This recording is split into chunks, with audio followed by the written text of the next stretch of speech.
She also inspired a record number of people, more than 170,500, to get checked for the disease between May and July. In a TV interview, Deborah's mother, Heather James, said she could not have coped without the public's support.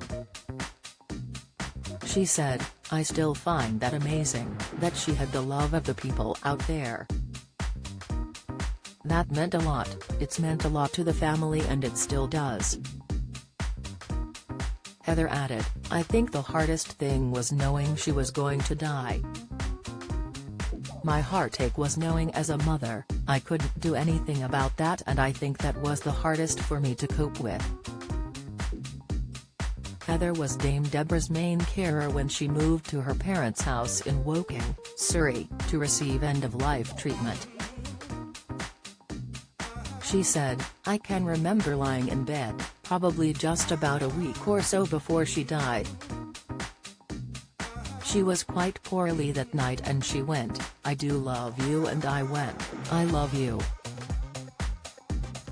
She said, 'I have no regrets,' and I went, 'That's brilliant, how many people could say that? But she did say, 'I don't want to die.' And that's the hardest, saddest part." Dame Deborah died with her husband Sebastian and their two children, Hugo, 14, and Eloise, 12, by her side. Heather said, "We were given 3 to 5 days, Deborah lived 8 weeks. That 8 weeks was probably, in one way, the best 8 weeks we've had together as a family, even though she died at the end of it. How can you not love what she did in that 8 weeks? And it did help knowing other people loved her and wanted to help in any way they could." Dame Deborah was honored with a damehood for her tireless campaigning to raise awareness of bowel cancer. It was conferred on her in May by Prince William, who made a surprise visit to her parents' house. Heather said of the Duke of Cambridge, "He put us so much at ease when he came in. And he was just like one of my son-in-laws, he just sat down with us. He was so lovely. I think he is a people's king." Genevieve Edwards, chief executive of Bowel Cancer UK, said, "From the moment Deborah was diagnosed and right until the end of her life, she campaigned tirelessly. She was a phenomenal campaigner and you can just see the impact that she's had there with people coming forward.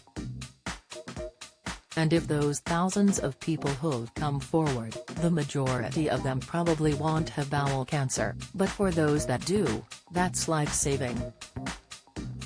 Ms. Edwards added, "I've spoken to so many people with bowel cancer who've felt that they've had the confidence to go and tell their own story now because Deborah did so.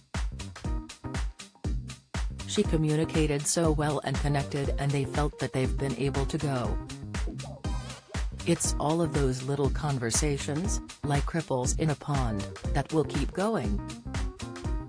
And that's really important because bowel cancer is not an easy one to talk about." Dame Deborah's campaigning efforts also included launching a clothing range within the style, to raise money for her Bowel Babe Fund. Her second book, How to Live When You Could Be Dead, is being published this week.